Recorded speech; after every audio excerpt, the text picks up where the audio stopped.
आज हम आपको कासामृत के बारे में बताएंगे।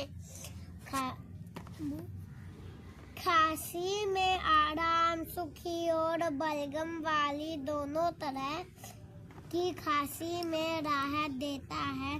गले की खराश कम करता है, गले को आराम देता है और जलन को कम करता है।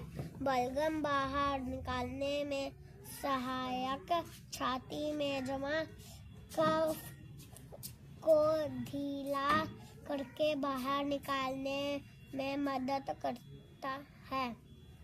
सांस लेने में आसानी, छाती की जकड़न कम करके सांस लेना आसान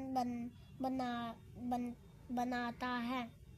बिना सुस्ती ना रोए। इसे लेने के बाद नींद या सुस्ती नहीं आती।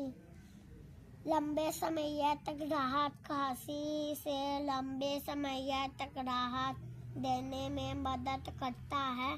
आयुर्वेदिक जड़ी बूटियों से बना, इसमें तुलसी, मुलेठी, अदरक, छोटी कतेली, पीपल जैसी 13 जड़ी बूटियां होती है जो शरीर को प्राकृतिक रूप से ठीक करती हैं।